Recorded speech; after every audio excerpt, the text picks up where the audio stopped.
Olá, pessoal. A nossa aula de hoje é sobre o dimensionamento de cabos e disjuntores em elevadores. Quem vai estar mostrando e apresentando isso para vocês é o engenheiro eletricista Luciano Ítalo, que trabalha na nossa equipe de engenharia na IPT Engenharia. Então, ele montou essa aula especialmente para vocês. Veja a importância e como se fazer esse dimensionamento. Já vamos começar aqui com um exemplo. Elevadores possuem seus motores com potências típicas compreendidas entre 7 e 10 cavalos. Supondo que a placa do motor mostrada seja utilizada por um elevador de um edifício de 10 pavimentos, faça o dimensionamento dos cabos, bem como seu disjuntor. Considere cada pavimento com 3 metros de altura e mais 15 metros extras em cada perna dos cabos para os desvios no trajeto percorrido. Considere ainda que os condutores passarão sozinhos por um tubo vertical embutido em alvenaria e 30 graus Celsius de temperatura ambiente. No local, a tensão de linha 380 volts. Mostrando aqui para vocês rapidinho como se lê uma placa dessa, né, nos detalhes que mais nos interessam. Esse tio acompanhado de um 3 quer dizer que isso aqui é uma máquina de corrente alternada, trifásica, tudo bem? Esse 7.5 abre parênteses, fecha parênteses com 10 dentro, quer dizer que ele tem 7,5 kW ou 10 cavalos. Observa que esse valor aqui não está exato, né? Ele aproximou ali, arredondou. IP sobre N, isso aqui quer dizer que a minha corrente de partida ela vai ser 7,5 vezes a minha corrente nominal desse motor, tá?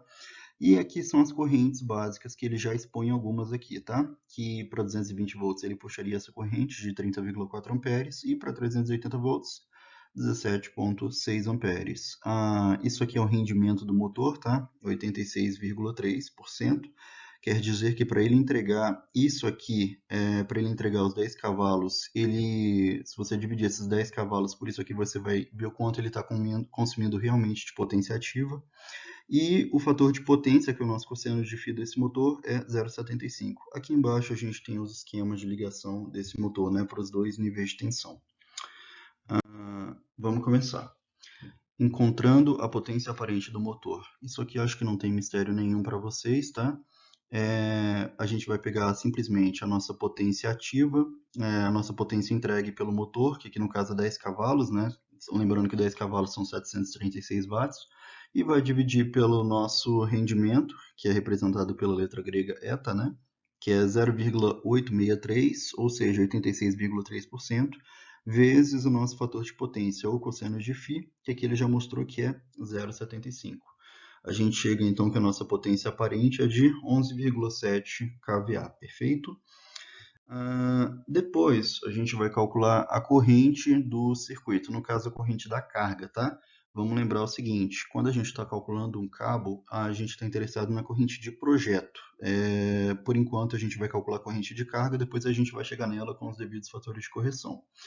A corrente da carga para um circuito trifásico, vocês já devem saber também, vai ser basicamente a potência aparente, né, da nossa carga, dividido por raiz de 3 vezes a tensão de linha, que é a tensão entre uma fase e outra fase. Então, a minha corrente de carga aqui vai ser 11,7 kVA, que é o valor que nós encontramos anteriormente, dividido por raiz de 3 vezes 380, que é a tensão local. Com isso, a gente chega numa corrente de 17,28 amperes. Dica, essa corrente já poderia ter sido vista diretamente na placa do motor, que ela está bem aqui. Por que que eu preferi calcular? Para poder exercitar mesmo, e se vocês forem ver, a minha deu um pouquinho diferente da dele. Por quê? Aqui, se vocês forem ver, na hora que ele fez essa conversão de HP para cavalos, ele já fez um arredondamento aqui. Isso aqui, na verdade, seria 736, ele arredondou aqui como sendo 7.500 watts, certo? Depois a gente vai encontrar a corrente de projeto. O que é a corrente de projeto? Nada mais, eu representei aqui por IP, tá? Nada mais é do que a corrente da minha carga lá, dividido pelo fator de correção de temperatura e de agrupamento, onde ambos são definidos aqui pela norma. Aqui eu utilizei eles como sendo um porquê. Aqui em Brasília a gente usa muito como sendo 30 graus, e observem que quando a temperatura é igual a 30 graus, a gente nem precisa corrigir por temperatura e também por agrupamento. Aqui quando a gente tem, por exemplo, conduto fechado, que é esse primeiro método, um circuito, a gente também não tem correção. Isso aqui foi para facilitar mais a nossa explicação, tudo bem? Então, a nossa corrente de projeto ficou igual à corrente de carga, ok? Passando aqui para frente. Determinando a bitola dos cabos. Inicialmente verifica-se a bitola mínima de acordo com as tabelas da norma. Ou seja, nós temos bem aqui, relembrando, deixa eu só, 17 amperes que tinha dado, né? Nós temos essa corrente e para a gente saber o método de passagem, a gente vai olhar bem aqui na tabela 33, basta a gente olhar no método, a gente vê que é o método B1, porque lá no exercício a gente fala condutores isolados ou cabos unipolares em eletroduto de seção circular embutido em alvenaria. A gente tinha basicamente os cabos de PVC, né, passando ali por um eletroduto embutido em alvenaria lá na vertical. Então, método B1, a gente olha aqui na tabela, 3 condutores carregados, né, vamos procurar bem aqui os 17 amperes. A gente vê que o valor que supera isso são os 21, deixa eu até destacar aqui para a gente.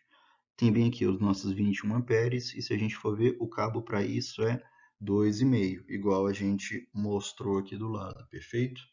Então, pelas tabelas, a gente vai ter ele como 2,5, mas a gente também precisa ver a questão da queda de tensão. A queda de tensão, nós precisamos lembrar que estamos falando de um motor, tá? Quando a gente está falando de motor, o cálculo da queda de tensão não vai ser exatamente igual a gente está acostumado. Essa expressão aqui, como vocês podem ver, é aquela mesma lá, isso aqui é basicamente a segunda lei de Ohm, né? Só que aqui, observem que na parte que eu cheguei na minha corrente de projeto, eu multipliquei ela por 7,5, que é justamente o fator que multiplica a minha corrente nominal quando eu estou na partida do motor. Esse item aqui da norma, ele explica que no momento da partida, durante a partida, a queda de tensão nos terminais do dispositivo de partida não ultrapassa 10% da respectiva tensão nominal. Ou seja, bem aqui o meu ΔV, que seria a minha queda de tensão, isso aqui seria em valor percentual, por isso que eu coloquei 0,1, representando 10%. Esse valor não pode ser maior que 10, então por isso que eu coloquei bem aqui 0,1. E a minha corrente nominal do motor era 17,28 amperes, lembra? Que a gente tinha calculado. Eu tive que multiplicá-la por 7,5, justamente para poder verificar ela ali no momento da partida, né? No momento do pico. Se eu quisesse utilizar aqui outro número, por exemplo, 4%, e não tivesse feito essa multiplicação, vocês veriam que nós encontraríamos aqui uma corrente muito menor. Por quê? Essa corrente de partida aqui ela vai influenciar muito mais, esse fator de multiplicação vai influenciar muito mais do que aquela queda de tensão típica que a gente usa de 5%, 4% aqui, tá? Então, quando a gente aplica a relação, a gente vê que a seção do cabo vai acabar sendo 4,58. Se fosse um circuito convencional ali, um cabo, por exemplo, de 1,5, de acordo com a queda de tensão, já atenderia.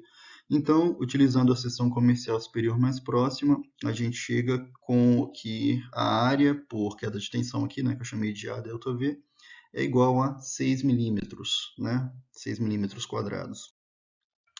Depois, a gente vai dimensionar a proteção dos condutores. Para começar, determinaremos a corrente nominal do disjuntor. Para isso, lembraremos que a corrente nominal do disjuntor, que é o meu IDJ, deve...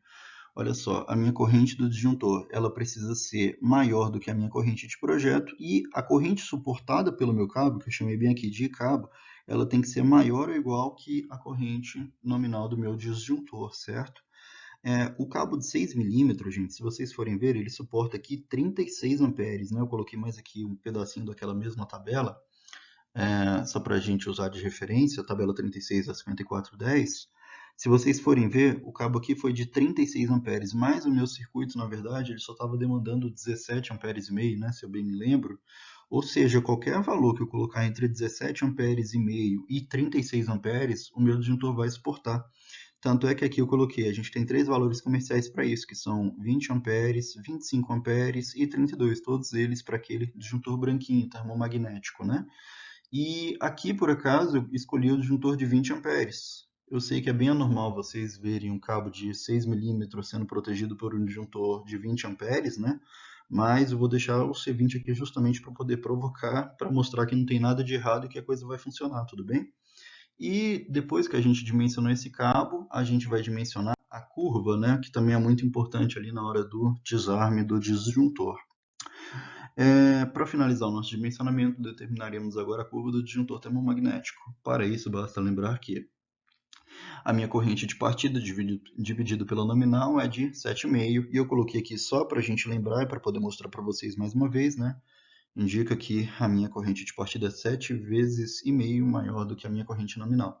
Eu pego bem aqui, isso aqui é uma tabelinha que se aplica aos disjuntores termomagnéticos que seguem aquela norma DIN, tá? Aqueles branquinhos. 7,5, se vocês forem ver, ele está mais ou menos por aqui, ó. Opa, ele se enquadra justamente aqui quando a gente pega no disjuntor de curva C. Portanto, o disjuntor será um exemplar C20 trifásico. Tem gente que vai falar, nossa, mas é normal, costuma desarmar. Não, gente, não vai desarmar. O disjuntor está operando completamente dentro da capacidade nominal dele, o motor vai estar operando dentro da corrente dele, né? Então não tem risco algum, a gente não tem queda de tensão nem nada disso, o negócio vai funcionar muito bem.